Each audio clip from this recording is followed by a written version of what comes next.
Story 1. I spent 2 weeks shadowing a forensic examiner and a toxicologist in the medical examiner's office. Nobody warned me that dead bodies make noise when you move them. It's just air escaping the lungs, but it's something else entirely when you don't expect it. My first autopsy was on a man in his mid-50s who had committed suicide with a shotgun. The report said he put the barrel under his chin and pulled the trigger. It didn't kill him right away. There were signs he tried to move afterward. Maybe a few seconds of agony before the brain shut down. The paramedics found him slumped in a pool of blood, most of his face gone. I had never seen a body like that before. I was standing at the edge of the room, trying to act like I wasn't freaking out. The medical examiner, Dr. Ellis, and his tech, Marco, were unfazed. It was just another Tuesday for them. "All right," Ellis said, snapping on his gloves. "Let's get him on the table." Marco grabbed one side, Ellis took the other. The body was stiff, rigor mortis already setting in. They heaved him over from the gurney onto the steel slab. That's when it happened. The corpse let out a long, gurgling groan. "Ah!" I swear to God, it sounded alive. Not just air leaving the lungs, it had depth, like something conscious was trapped inside, trying to force its way out. It wasn't a short exhale. It dragged on, wet and rattling, rising into something almost like a word. I jumped back, my stomach twisting. Marco barely flinched. Dr. Ellis just laughed and smacked the dead man's chest. "Shut up. I haven't even done anything to you yet." He was joking, but I saw something in Marco's face. Just for a second. He looked at Ellis, then back at the body. A flicker of something. They went about their work, but I couldn't shake the feeling. That sound. The way it carried. The way it almost seemed to form syllables. Then came the smell. I expected decomposition, blood, gunpowder. But this was different. It was thick, cloying, like rot, but not quite.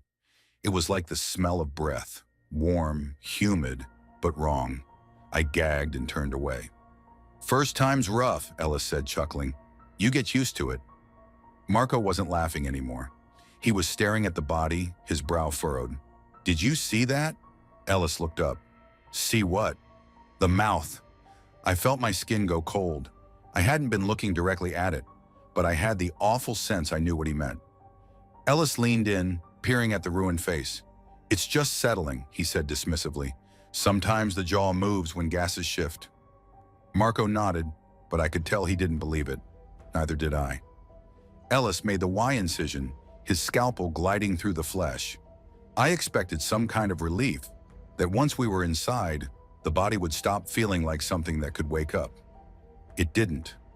As he pulled back the skin, exposing muscle and bone, I swore I heard something. A whisper. Faint but distinct. It wasn't coming from Ellis or Marco. It wasn't from me. It was right next to me. I turned my head slowly. The body's ruined mouth was hanging open. I stared at it, willing myself to believe I was imagining things. But then it moved. Just slightly, like the muscles were struggling to form words. I stepped back. "Did you hear that?" Marco's eyes flicked to me. "You heard it too?" Ellis exhaled sharply. "Jesus, it's just a body. Nerve reactions, gas shifts. Don't psych yourselves out." But Marco wasn't convinced, and neither was I. Ellis reached in, separating tissue, his hands deep in the chest cavity. "See?" he said. "Nothing but meat." Then the lights flickered. It was brief, just a stutter, but enough to send a jolt through my spine. The hum of the fluorescent bulbs wavered, then steadied. Marco and I exchanged glances. Ellis sighed. "Building's old. Wires are shit. Relax." I tried to, but my hands wouldn't stop shaking. I was gripping the edge of the counter, knuckles white. My stomach felt heavy, my ears ringing. Then I smelled it again. That breath, hot, wet, right behind me. I froze. Something touched my shoulder. I spun around so fast I nearly knocked over a tray of instruments. Nothing, just the body, lying still on the table. Ellis rolled his eyes. "For Christ's sake," he turned to Marco. "You want to be next, or are you going to pull it together?" Marco swallowed hard. He was paler than before, but he nodded. "I'm good." I wasn't. Ellis resumed his work, But I couldn't take my eyes off the corpse's mouth. I swear to God, it was still moving, the lips barely shifting. I started counting my breaths, 1, 2, 3. Then the whisper came again, clear, right in my ear. "Help me!" I ran. I don't even remember making it to the hallway, but suddenly I was there, my back against the cold wall, heart hammering. Marco followed a second later, his face slick with sweat. We looked at each other, not saying a word, just breathing hard. Ellis didn't come after us. He just kept working. Neither of us ever brought it up again, but Marco quit a few weeks later. I didn't go back. Story 2, I used to rent a small apartment in an old building downtown. The place had character, which is a nice way of saying it was outdated and a little creepy. The floors creaked, the plumbing groaned, and the walls were thin enough that I could hear my neighbor cough in his sleep. But the rent was cheap, and I was barely home between work and classes, so I didn't mind. One night, I came home late after a shift at the bar. It was around 2 in the morning, and I was dead tired. I locked the door behind me, tossed my keys on the counter, and went straight to the bathroom to wash up. The overhead light buzzed softly, flickering for a second before settling into its usual dim glow. I splashed cold water on my face, brushed my teeth, and when I looked up into the mirror, I saw something move behind me. It was fast, just a flicker in the reflection, but I knew I saw it. My stomach dropped. I spun around, but the apartment was empty. My living room was dark, the small kitchen untouched. I stood there for a moment, trying to convince myself it was just my imagination. I hadn't been sleeping well. Too much stress, too much caffeine. That had to be it. I turned back to the mirror. My reflection stared back at me, tired and pale. But then, as I watched, my reflection smiled. I didn't. The grin stretched across my face, its face slow and deliberate, curling up in a way that my own muscles didn't move. My chest tightened, my breath caught in my throat. I forced myself to move, to step back, but the reflection stayed where it was, still smiling. Then in the silence of the apartment, I heard it whisper, "You left the door open." My blood turned to ice. The door. I had locked the door. I was sure of it. I turned my head, just a fraction, just enough to see the front door in my peripheral vision. It was wide open. The hallway beyond was dark, empty. I couldn't breathe. I couldn't move. My body was locked in place, caught between looking at the impossible grin in the mirror and the open door that I knew I had shut. Then came the footsteps, software, slow, moving towards me from the darkness of the hall. I wanted to run. Every instinct in me screamed to bolt, to get out, to do anything but stand there frozen. But I couldn't. My legs wouldn't work. My hands gripped the edges of the sink, white-knuckled. My reflection was still watching me, its grin widening, showing too many teeth. The footsteps stopped just at the doorway. I could feel something there watching me. The air was thick, pressing down on my chest, suffocating. And then, just as suddenly as it had started, it stopped. The pressure lifted. The air lightened. The door was closed again. My reflection was just my reflection. I stumbled backward, my knees hitting the wall behind me. My breath was coming fast and shallow, my heart hammering. I didn't take my eyes off the mirror as I fumbled for my phone, my fingers shaking too much to grip it properly. I turned on every light in the apartment, checking every corner, every closet, under the bed. Nothing. The door was locked, my keys still on the counter where I'd left them. I didn't sleep that night. I barely slept for the next week. I stopped looking in mirrors for a long time. Story 3, I used to work as a unit assistant in the ER. Basically, I was the nurse's bitch. Whatever nasty job no one wanted to do, that was on me. I was only a few days into the job when I got sent to take a body down to the morgue with a veteran unit assistant named Mike. I'd never done it before, but it wasn't exactly something you could mess up. Or so I thought. The body was a little old lady, probably in her late 80s. She'd passed a few hours ago, and now it was our job to get her downstairs. She was zipped up in a body bag, strapped onto a stretcher. We wheeled her through the back hallways, past the security doors, into the cold, fluorescent-lit basement where the morgue was. The whole place felt wrong, like a space not meant for the living. Mike was casual about it. He'd done this 100 times. We rolled her in, lined her up next to the metal exam table, and got ready to lift her over. "You take the shoulders, I'll take the legs," Mike said. I nodded, still trying to act like I wasn't nervous. I reached for the body bag, feeling around for something solid underneath the plastic. My fingers found her upper arm. It was stiff, but not like I expected. More like frozen meat. "On 3, Mike said. 1, 2. I pushed under her shoulder, started to lift, and that's when it happened. A deep, rattling groan came from inside the bag. I let go so fast I almost fell backward. "Oh my God, what do we do?" Mike didn't move. He just stood there staring at the body bag. His face went white. This was a guy who had seen everything. Gunshot wounds, car crashes, people coded on him more times than he could count. But right then, he looked just as scared as I felt. The groan hadn't been some quiet little sound. It was loud, a full-bodied exhale, like someone waking up from a deep sleep. I felt sick. My skin went cold. My heart slammed against my ribs. "She's dead," Mike finally said, voice tight. "It's just gases. Happens sometimes." But he didn't move. He didn't reach for the body bag again. Neither did I. We just stood there listening. Then, another sound. Not a groan this time. A shift, like something moving inside the bag. I backed up. My legs hit the stretcher. I grabbed onto it to steady myself. My breath came too fast. "Mike," I said, "she's moving." Mike swallowed. It's just..." The body bag jerked, not a little. A full, visible shift, like someone adjusting under a blanket. I made a sound, half gasp, half scream. Mike stumbled back, knocking into the metal drawers behind him.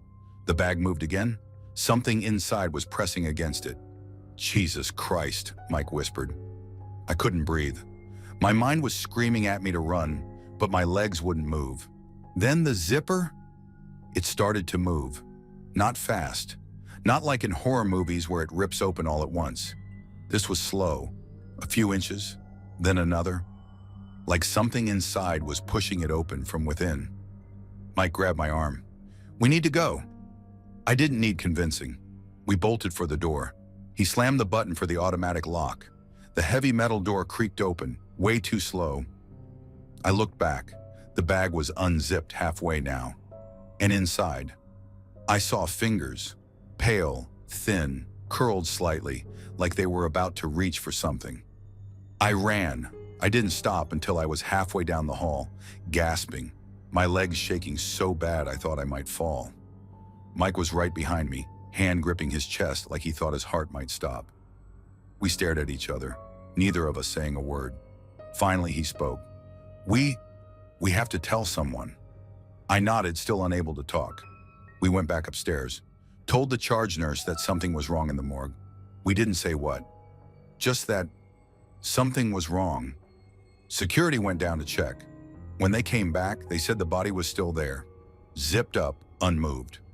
Mike and I never spoke about it again. I quit that job a few months later. Story 4, I work in a lab doing research for my PhD. It's not glamorous, but it's science. And science isn't always pretty. Sometimes it's downright disgusting. Right now, that means dealing with fresh deer heads, cutting them up for bone samples. Not the most pleasant work, but you get used to it. Or at least I thought I had. That night I was alone in the lab. Late. The kind of late where the rest of the world has gone quiet, and you start feeling like the only person left alive. I had a deer head sitting out on the workbench, frozen solid. Couldn't do much with it like that, so I left it to thaw for a bit. I remember looking at it when I first set it down.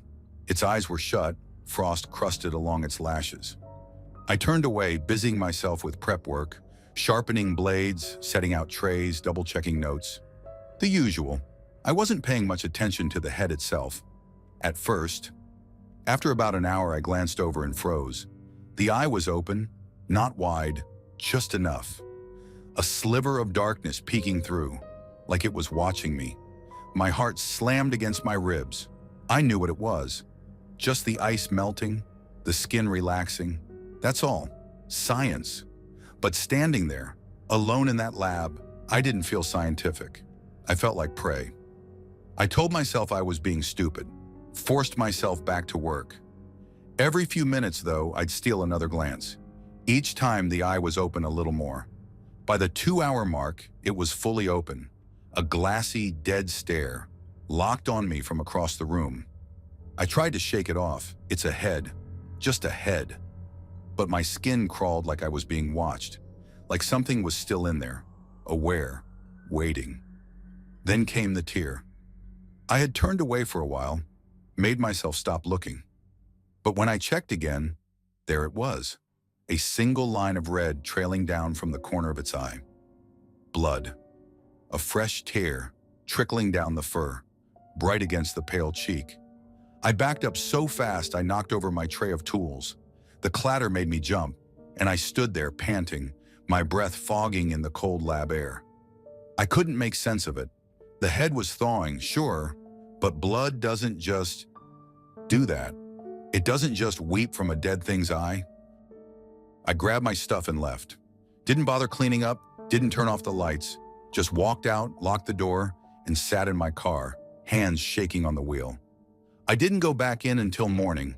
When I did, the tear was gone. Not dried, gone. No streak, no stain, like it never happened.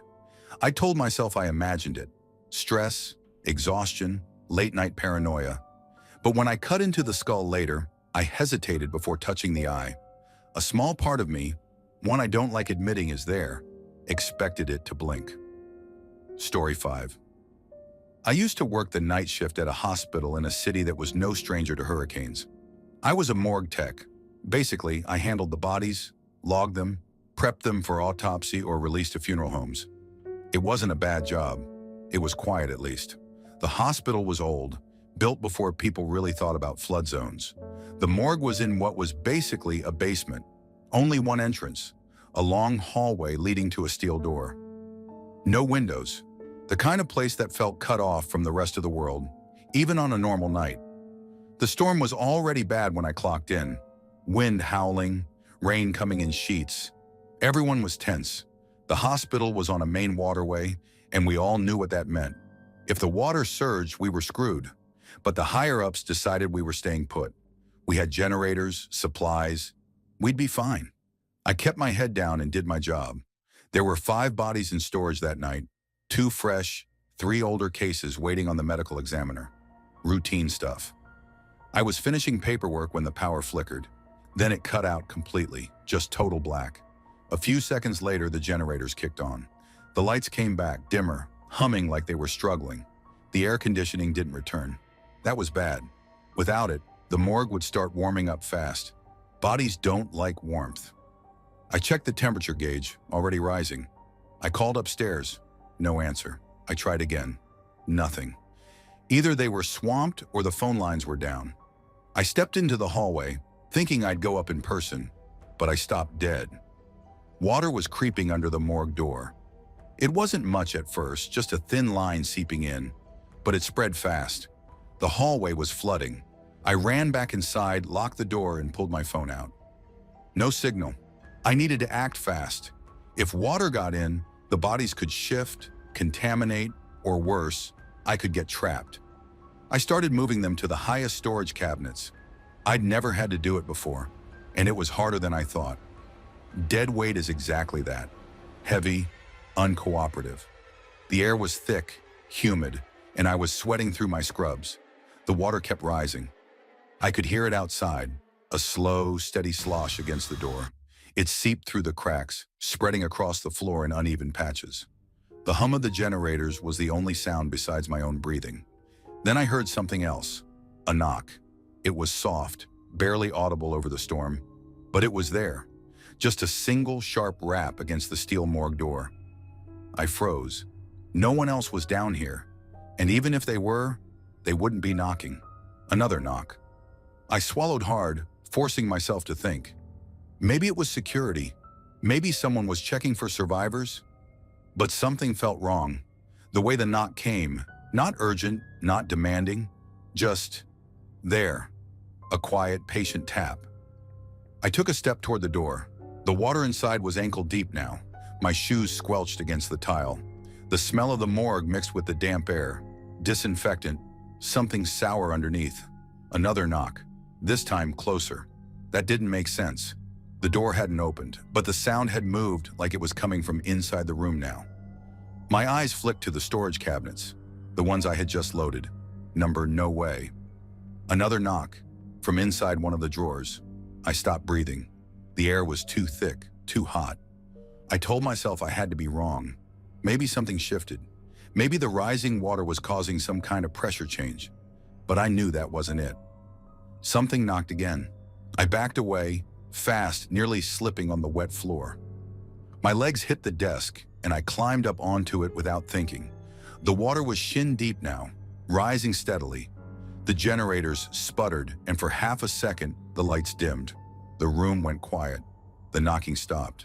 Then the handle of the morgue drawer moved. I saw it, a slow, jerking pull from the inside.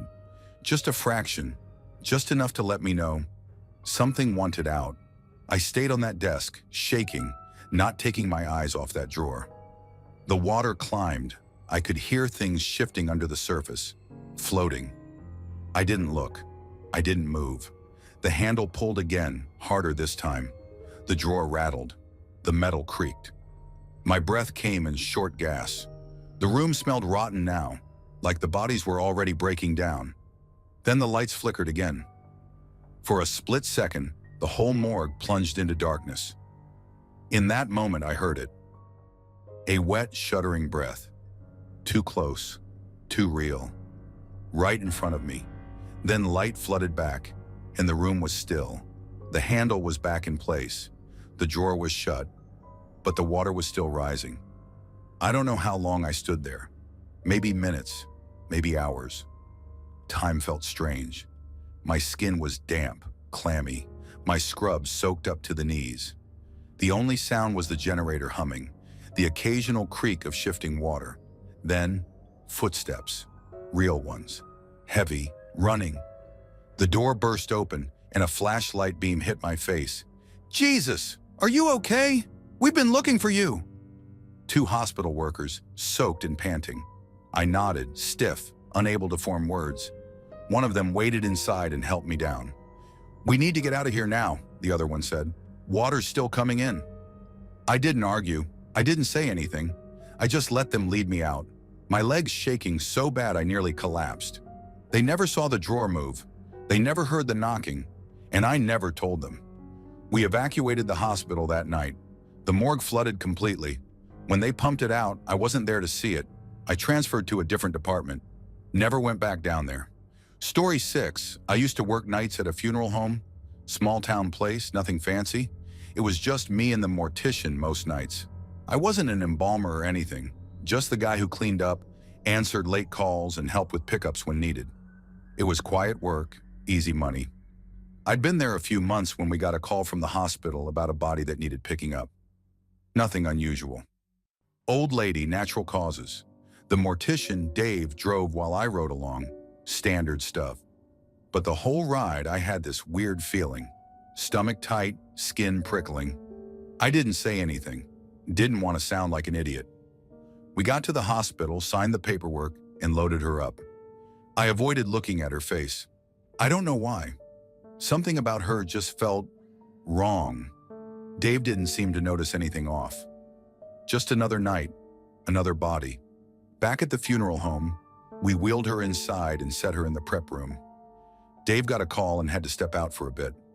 "You good?" he asked. I nodded even though I wasn't. "Back soon." He left, and I was alone with her. I busied myself, sweeping the hallway outside. The building was old, creaky. That never bothered me before, but that night every sound felt too sharp, too deliberate. Then I heard it, a soft moan. Low, almost like a breath catching in someone's throat. I froze. It was late, I was tired. My mind was messing with me.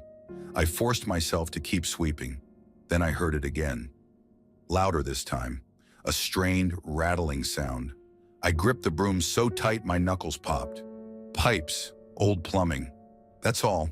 I wasn't going to let my imagination get the best of me. I kept sweeping. Minutes passed.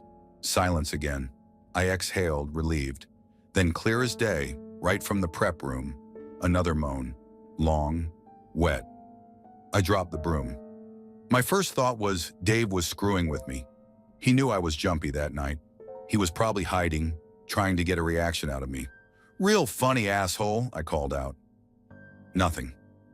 I walked to the prep room, heart pounding. "Come on, man, I'm not falling for it." Still nothing. Just the hum of the fluorescent lights, the smell of antiseptic. The room was empty except for the body. The sheet over her was still. I swallowed hard. My skin crawled. I told myself to walk away, go outside, wait for Dave. But I couldn't. I had to prove to myself it was nothing. I grabbed the edge of the sheet and yanked it back. Her face was inches from mine. Eyes open, mouth slack. And then, her hand clamped around my wrist. I felt the fingers tighten, cold and stiff, the grip impossible. My breath stopped. My body locked up. Then I screamed, loud, raw, like something torn out of me. I ripped my arm away so hard I fell backward, scrambled to my feet, didn't look back. I ran, didn't grab my keys, didn't lock the door, just ran. I don't remember getting home, just remember slamming my door shut, locking it, and curling up in a corner, shaking. I don't know how long I sat there. Dave called me the next day, asked where the hell I went. I didn't answer. I quit that morning, never went back. I still don't know what I felt that night, or what I saw. Maybe shock, maybe something else. But I know what I felt, I know what I heard, and I know her hand was real. Story 7. I work in eye and cornea procurement. That means I deal with the dead, cutting into them, extracting what can still be used. I've been doing it for a while now, and after a certain point, you stop seeing them as people. Not in a callous way. You just have to, or you won't last. The bodies are just vessels. You do your job, keep it professional, and move on. That night, I was at the medical examiner's office. It was late, maybe past 1 in the morning, the kind of hour where silence feels heavier. The ME on duty was someone I'd worked with before, a quiet guy who kept to himself. The techs were around, moving between rooms, doing their thing. Just another night. My case was a middle-aged man, heart attack. No trauma, no violence, just a guy who dropped dead. Ideal for procurement. I had him prepped, tools laid out, everything sterile and by the book. I was about to start when I heard the doors open. They wheeled in another body. At first I didn't look. I had work to do, but then I heard the tech swear under his breath. That got my attention. I glanced over. The guy on the gurney was mostly intact, except for his face.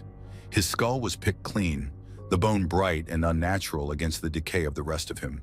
No lips, no nose, no eyelids, just raw, gleaming bone. It looked staged like some horror movie prop. The rest of his body, hands, torso, even his scalp, was untouched. Just the face. I stepped closer before I could think better of it. The jawbone was fully exposed, teeth grinning up at me, the hollows where his eyes should have been wide and empty. The cut lines weren't clean. It wasn't like a scalpel or knife had done this. One of the techs muttered, "Jesus." "What happened?" I asked. The ME sighed. "Cats." I looked at him, waiting for the punchline, but he just shook his head. Neighbor hadn't seen him in a few days. Cops went for a welfare check, found him like this. His cats got hungry. I don't know why that made my stomach turn more than anything else I'd seen in this job. I've dealt with burn victims, bloated drowners, people who shot themselves in the face, but something about this was worse. Maybe because I'd always heard the stories, cats eating their owners. People loved to joke about it, but seeing it right there in front of me was something else. The precision of it. The fact that they'd eaten only his face, like they knew exactly how to make him into something monstrous. The tech adjusted the sheet, covering the skull, but I couldn't shake the feeling that those empty sockets were still watching us. I turned back to my own work, but my hands weren't steady anymore. The room felt wrong. I kept glancing at the covered gurney, waiting for something to shift underneath, some slight movement. I forced myself to focus, making the first incision. I got through maybe 5 minutes before I felt it. Something behind me. I thought it was just my imagination at first. The way the air changed, how the hairs on my arms stood up. But then the tech froze too.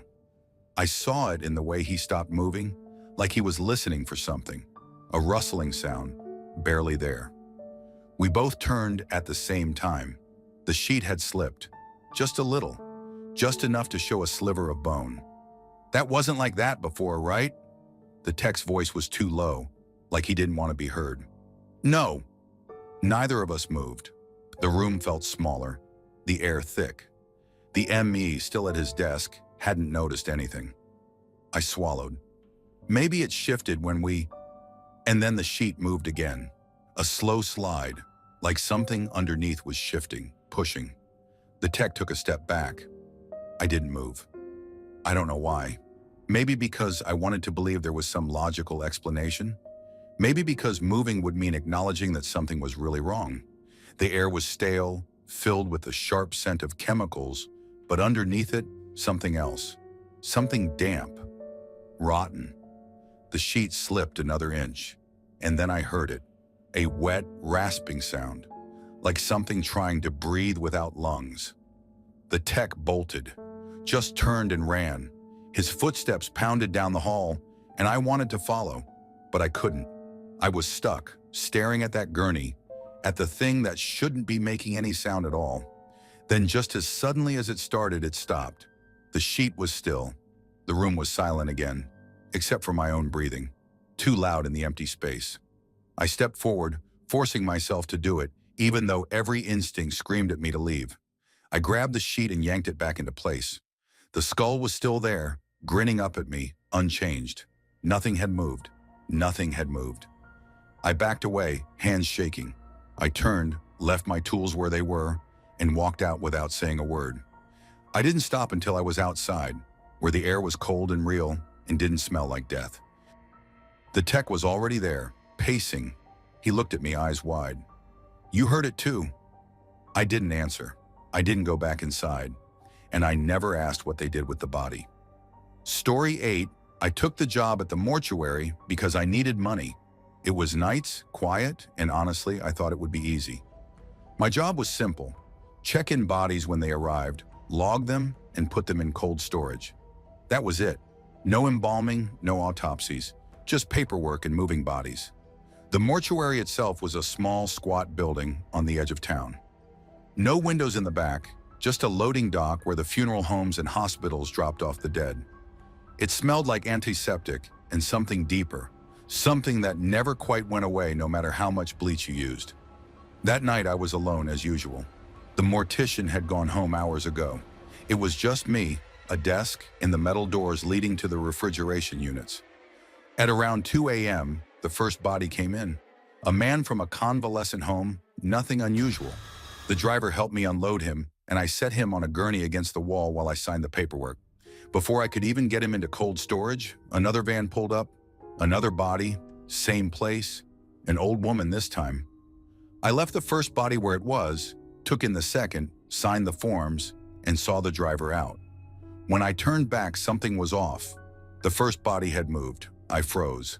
I was sure I had left him flat on his back, but now his arms were bent slightly, his knees drawn up, like he had curled in on himself. I backed up, my breath stuck in my throat. The room felt tighter, like the walls were pressing in. My heart slammed against my ribs. I told myself I was imagining it. Maybe I had just not been paying attention. Maybe I had bumped the gurney without realizing it. But I knew that was bullshit. I knew exactly how I left him. I stood there staring, not wanting to get closer. The air was cold, but I was sweating. Then I heard something, a creak, like the gurney shifting, like movement. I took a step back toward the door. I was ready to walk out, leave it for the mortician in the morning. Screw this job, screw the paycheck, screw everything. Then I heard another noise, a soft thump, like something settling, like something adjusting. I ran. I didn't even think. I just turned and bolted into the front office, slammed the door behind me and sat down, breathing hard. My hands were shaking. A few minutes later, the mortician walked in. He had forgotten something in his office and saw me sitting there, pale as hell. "What's wrong with you?" he asked. I told him what I saw. how the body moved, how I heard it shift. He just laughed. "Rigor mortis," he said, like it was nothing. "Bodies sometimes curl up when it sets in, and when it loosens, they go back to normal. Happens all the time." I stared at him. "Happens all the time?" He grinned. "Sometimes they sit up." I felt sick. He clapped me on the shoulder and walked back to the storage room. I heard him moving the bodies, putting them away like it was nothing. I sat there for the rest of the night, not moving, not breathing, waiting for my shift to end. That was my last week at the mortuary. Story 9, I used to work at a funeral home. Small place, family run, but we handled a lot. I'd been there for a few years, long enough that nothing really got to me anymore. Death became routine, until this one night. It was a major holiday. Thanksgiving or Christmas, I can't remember. We got a call about a suicide. Middle-aged woman found hanging in her bedroom. Family was a mess, but they wanted her cremated. Standard procedure: pick up the body, bring it back, undress, clean, wait for the medical examiner. When the clearance came, we prepped her for a quick viewing before cremation. I dressed her, did her makeup, everything looked normal. Later that day, she was ready. I moved her to the retort, the big industrial cremation chamber, slid her in, sealed the door, started the machine. Then I went back inside. There was another body waiting for embalming, and I had work to do. Maybe an hour in, I heard it. 5 loud pops, one after the other, like gunshots. My first thought was a pacemaker or some kind of implant I'd missed. That happens sometimes. You forget to check, it explodes in the heat. Dangerous, but nothing I hadn't seen before. I stepped out of the prep room, wiped my hands on my apron. The cremation chamber was still running, flames roaring inside. I hesitated, listening. Another pop, louder. The sound made my stomach drop. Pacemakers usually blow early in the process. Not this late. I walked over, checked the pressure gauges. Normal, the heat was right where it should be. But something was wrong. I could feel it. The kind of wrong that makes your skin tighten. Your breath comes shallow. I glanced at the small observation window on the chamber door. I wish I hadn't. She was moving. At first, I thought it was just the flames shifting her remains. That happens too. But no, her arms, her legs, they were twitching. I told myself it was tendons shrinking in the heat, nerves firing off. But then she sat up. I swear to God, she sat up. Not fast, not like she was alive. More like something pulling her upright, slow, deliberate. Her head tilted back, her mouth opened like she was screaming. But no sound came. Just fire licking at her skin, blackening her face, peeling it back. And then her eyes were still there. They should have boiled away, should have burst in the heat. But they were staring right at me through the glass, wide, fixed, like she saw me, like she knew me. I stumbled back, my heart slamming against my ribs. This wasn't real. It couldn't be. I was tired, stressed, seeing things. I forced myself to look again. She was gone. Just fire, just ash. The remains shifting in the heat, like they always do.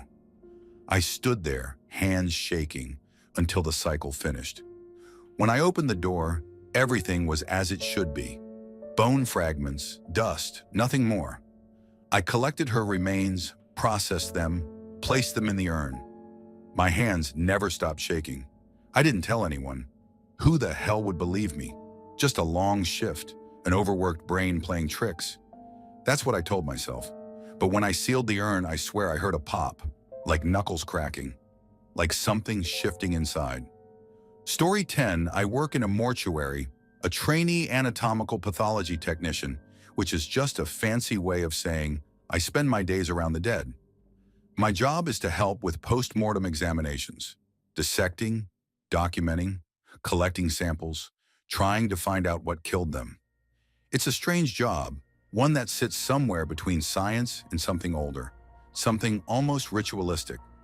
Most people don't understand why anyone would want to do it. I'm not sure I do either. But I know one thing. The dead don't scare me, or at least they didn't. This happened a few months ago. It was a Monday morning. and I was scheduled to assist with a forensic case, a homicide. That wasn't unusual. We got our fair share of suspicious deaths, but this one was different.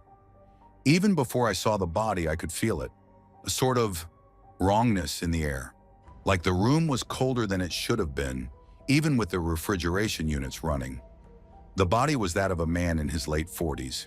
He had been found in his flat, alone, dead for a few days. No signs of forced entry, no obvious cause of death. But his face, that was the problem. It was intact, completely untouched. Not a mark on it, but the rest of him, his throat, his chest, his abdomen, mangled, as if something had torn him open from the inside out.